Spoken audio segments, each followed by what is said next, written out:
खुलुमबाय बड' लेटेस्ट आपडेटआव बयखौबो बरायबाय रादाबखौ फरायदों आं प्रमद खाख्लारिया।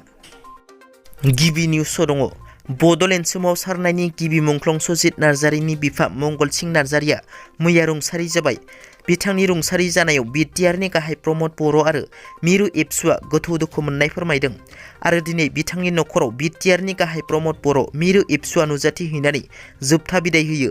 मख'नो गोनांदि गिबि मुंख्लं सुजित नार्जारिनि बिफा मंगल सिंह नार्जारिया थांनाय 28 नभेम्बर खालाराव फुंबिलिनि 6 रिंगासो समाव बाटिपारायाव थानाय गावनि न'आवनो हरखाब प्रेसार स्ट्रकनि गाग्लोबनायाव नोरजिया जानायनि जाउनाव बिथांखौ बङाइगावनि लवार आसाम देहा फाहामसालियाव थिसननाय जादोंमोन। नाथाय थांनाय मोनाबिलिनि 8 रिंगा 30 मिनिटसो समाव देहा फाहामसालियाव जोबथा हां बोयो। डक्टर अनजालि दैमारिया सनमान गोनां बान्था मोनदों।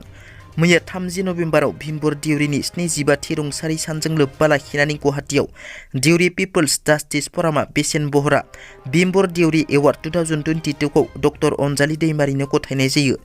बे बान्थाखौ मोननानै डक्टर अनजालि दैमारि बिथाङा साबायखर बावो।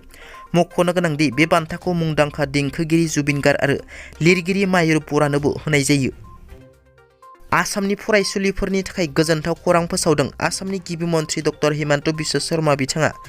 गिबि मन्थ्रि डक्टर हिमन्त बिश्व शर्मा बिथाङा पोस्ट ग्रेजुएट खालामबाय थानाय फरायसुलिफोरनि थाखाय गोदान बिथांखि फोसावनो थांखि लादों। पोस्ट ग्रेजुएट खालामबाय थानाय फरायसुलिफोरनो बोसोराव साफायाव 10,000 राङै अनसुंथाइ होनो थांखि लादों। बिपिएफनि एमएलए रबिराम नार्जारिया इउपिपिएलनि चेयारमेन मेम्बारफोरनि सायाव बेरफोसार बिबुंथि होदों। दानि इउपिपिएल सरकारनि पिसिडिसि चेयारमेन पिसिडिसि मेम्बारफोरा पिएमएवाइ न' मोननाय बिजाथिफोरनि न' थांनानै हुमखि होदों जि बिथांमोननि दोलोआव हाबाब्ला गुबुन दोलोनि पिएमएवाइ न' मोननाय बिजाथिफोरखौ बुंदों जि नोंथांमोननि दोलोखौ नागारनानै जुदि जोंनि दोलोआव हाबाब्ला नोंथांमोननि पिएमएवाइ न'नि जि न' फैदों बे न'खौ नोंथांमोननो होनाय जानाय नङा, नङाब्ला बे न' मोननायनिफ्राय बन्सित जानांगोन होनना। गिबियाव न' मोननो थाखाय नोंथांमोननि दोलोखौ गारनानै जोंनि दोलोआव हाबफैनांगौ, अब्लासो आदार लिंक खालामनाय जि खामानि मावनांगौ दङ जों खालामगोन, नङाब्ला जों खालामा। नोंथांमोननि न' नोंथांमोनानो खोमाना लानांगोन।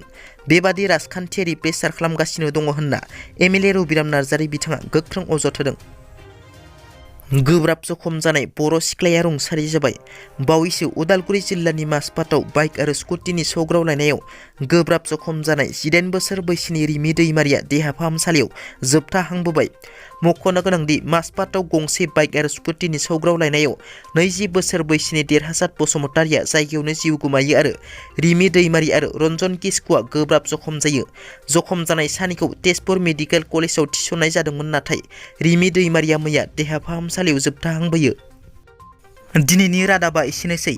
नोंथांमोना जुदि आंनि रादाबखौ खोनासंनानै मोजां मोनदोंब्ला अन्नानै लाइक, शेयार आरो साबस्क्राइब खालामनो दाबाव। गोजोन्थों।